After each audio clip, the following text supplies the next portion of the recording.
warahmatullahi wabarakatuh.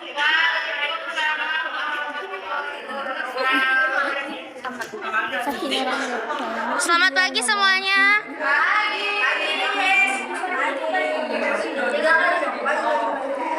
Kelompok 3 akan mempresentasikan tentang pokok ajaran Islam, akidah, ibadah, akhlak, dan muamalah duniawiyah. Pembacaan pertama akan dibacakan oleh Maftuha. Pengertian akidah. Akidah berasal dari bahasa Arab aqoda yaqudu aqidatan, yang artinya mengikat atau mengadakan perjanjian. Para ulama mendefinisikan akidah sebagai sesuatu yang terikat dari hati nurani.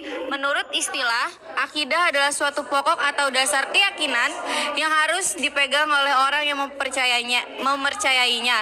Sehingga pengertian akidah Islam adalah pokok-pokok kepercayaan yang harus diyakini kebenarannya oleh setiap muslim dengan bersandar pada dalil-dalil nakli dan akli. Selanjutnya ada sumber akidah. Sumber akidah Islam adalah Al-Quran dan As-Sunnah. Artinya apa saja yang disampaikan oleh Allah dalam Al-Quran dan Rasulullah dalam sunnahnya wajib diimani, diyakini, dan diamalkan. Sedangkan akal pikiran bukanlah merupakan sumber akidah. Dia hanya berfungsi untuk memahami atau teks yang terdapat dalam kedua sumber tersebut dan mencoba membuktikan secara ilmiah kebenaran yang disampaikan oleh Al-Quran dan Al-Sunnah jika diperlukan. Selanjutnya ada ruang lingkup akidah. Yang pertama ada ilahiyat, yaitu suatu hal yang dibahas berdasarkan ruang lingkup atau persoalan ketuhanan, khususnya membahas mengenai Allah Subhanahu wa Ta'ala dan sifat yang dimilikinya. Yang kedua ada ruhaniyah, yaitu hal yang membahas mengenai ruang lingkup yang berhubungan dengan makhluk gaib seperti malaikat, jin, dan iblis. Yang ketiga itu ada nubuat, yaitu pembahasan mengenai persoalan yang berkaitan dengan hubungan Allah dengan para utusannya, yaitu Nabi dan Rasul. Yang keempat ada samayat, yaitu persoalan yang membahas hal yang berkaitan dengan alam gaib seperti surga, neraka, alam kubur, padang mahsyar, dan sebagainya. Kemudian yang terakhir ada tingkatan akidah. Yang pertama ada taklid, sikap seseorang yang menerima suatu kepercayaan tanpa diketahui alasan yang mendasarinya. Yang kedua ada yakin, sikap yakin yang ada dalam diri seseorang dengan memperoleh ilmu yang didasarkan pada hal yang bersifat teoritis. Yang ketiga ada ainul yakin, yaitu keyakinan seseorang yang didasarkan dan diperoleh melalui suatu pengamatan secara langsung tanpa melalui perantara. Yang keempat ada hakul yakin, suatu keyakinan seseorang terhadap akidah yang didasarkan pada pengamatan dan penghayatan dari pengalaman yang telah dilakukan dalam melakukan aktualisasi akidah itu sendiri. Kemudian ada contoh akidah dalam kehidupan sehari-hari. Yang pertama melaksanakan perintah Allah dan menjauhi segala larangannya. Yang kedua berpegang teguh kepada Al-Quran dan hadis Nabi SAW. Yang ketiga menjauhkan diri dari semua perbuatan syirik. Yang keempat meningkatkan kualitas ketakwaan kepada Allah Subhanahu wa Ta'ala dengan sholat berjamaah. Yang kelima berserah diri dan ikhlas dalam beribadah kepada Allah. Pembacaan selanjutnya akan dibacakan oleh Zahra.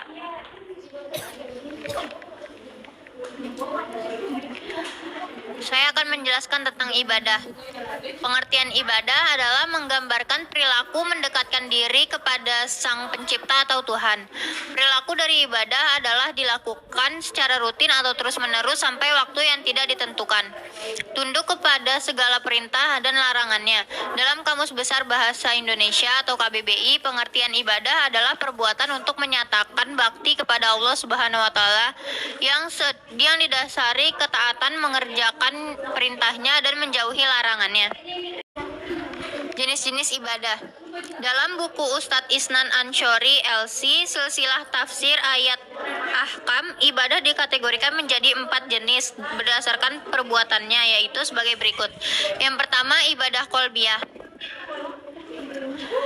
Ibadah qalbiyah dilakukan oleh aktivitas hati. Ibadah ini meliputi aspek i'tiqad, atau keyakinan seperti iman kepada wujud Allah Subhanahu wa taala. Selain i'tiqad seperti cinta atau mahabbah kepada Allah Subhanahu wa taala atau dalam bentuk tafakur atau renungan dan pikiran seperti merenungkan penciptaan Allah Subhanahu wa taala. Yang kedua, ibadah qauliyah. Ibadah qauliyah dilakukan melalui kegiatan lisan, misalnya membaca Al-Quran, kemuliaan, termit, takbir, dan lain-lain.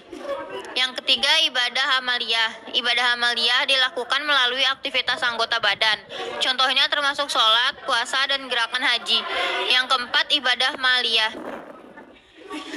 Ibadah maliyah dilakukan oleh seorang hamba yang menyumbangkan hartanya, misalnya membayar zakat dan bersedekah.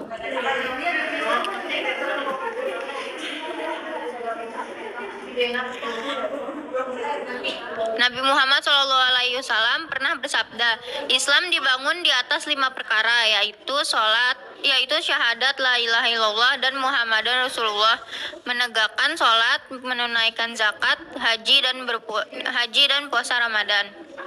Contoh ibadah ada 2. Yang pertama, ibadah madhah.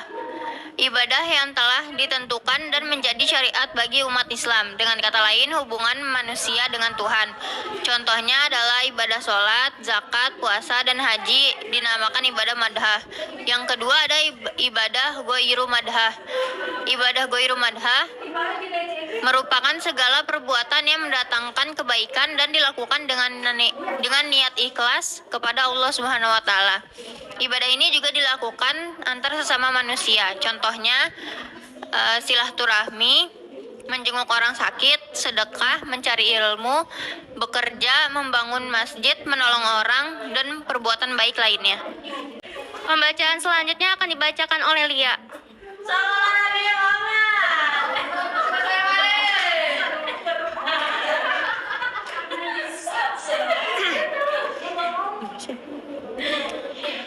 Pengertian akhlak. Secara definisi, akhlak adalah sifat dan tabiat yang melekat pada diri individu.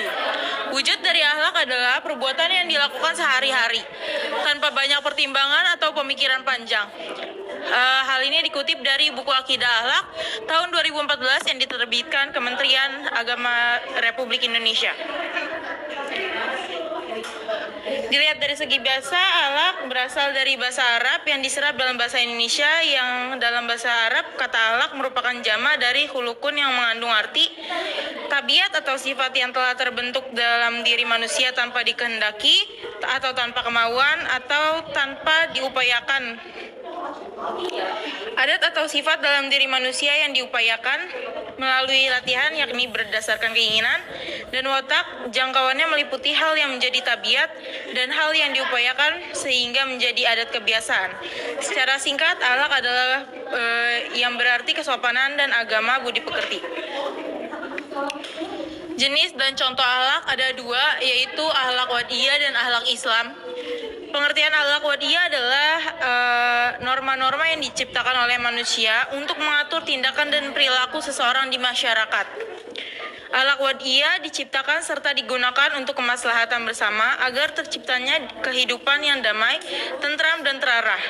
Hal yang menjadi rujukan akhlak wadiyah adalah logika dan rasio manusia itu sendiri. Bagi seseorang yang melanggar akhlak wadiyah, ini lazim. Yang kedua yaitu akhlak Islam. Berbeda dari akhlak wadiyah yang jika dilanggar hanya mendapatkan sanksi dari manusia saja, bagi yang melanggar akhlak Islam selain akan mendapatkan sanksi dari manusia, juga akan mendapatkan sanksi dari Allah. Kemudian akhlak Islam terbagi menjadi 2, yaitu akhlak mahmudah atau akhlak terpuji dan akhlak mazmumah atau akhlak tercela. Adapun penjelasannya sebagai berikut. Yang pertama ada akhlak mahmudah atau akhlak terpuji. Akhlak mahmudah adalah sifat atau tabiat terpuji yang pengerjaannya dianjurkan dalam Islam. Saking pentingnya agama akhlak ini sampai-sampai dijadikan sebagai tolak ukur keimanan seorang muslim. Seperti yang tergambar dalam hadis yang diriwayatkan oleh At-Tirmizi. Rasulullah bersabda, orang mukmin yang paling sempurna keimanannya adalah yang paling baik akhlaknya. Hadis riwayat Tirmizi.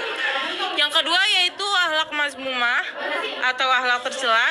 Akhlak mazmumah adalah sifat atau tabiat buruk yang harus dihindari oleh seorang muslim. Saking tercelanya akhlak ini sampai-sampai Rasulullah menjadikannya doa seperti hadis yang diriwayatkan oleh At-Tirmizi berikut. Diriwayatkan dari Qutbah bin Malik radhiyallahu anhu yang mendengar Rasulullah SAW berdoa, "Ya Allah, aku berlindung padamu dari akhlak, perbuatan, dan hawa nafsu tercela." Hadis riwayat At-Tirmizi. Pembacaan selanjutnya akan dibacakan oleh Putri Amanda.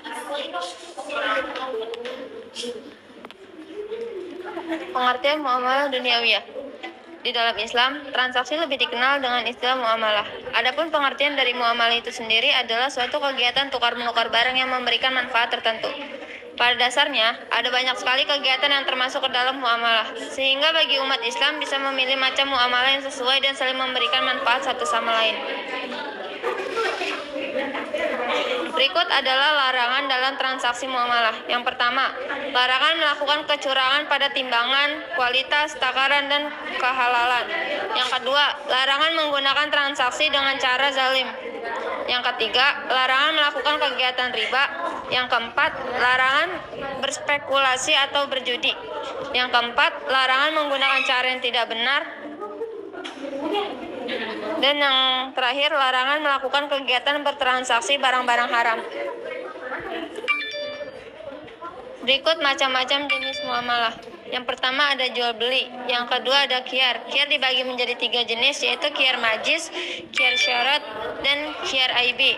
Yang ketiga ada muqabarah. Yang keempat ada muzara'ah. Yang kelima ada musaqah. Yang keenam ada utang piutang. Yang ketujuh ada perbankan syariah. Yang kedelapan ada syirkah. Syirkah dibagi menjadi 4. Yang pertama ada syirkah abdan, syirkah inan, syirkah wujuh, dan syirkah mufawadah. Yang kesembilan ada ariyah atau si pinjam meminjam. Dan yang terakhir ada ilyahul mawat, yaitu membuka lahan baru. Sekian presentasi dari kelompok 3, kurang lebihnya mohon dimaafkan. Wabillahi taufiq wal hidayah, waridho inayah. Wassalamualaikum warahmatullahi wabarakatuh.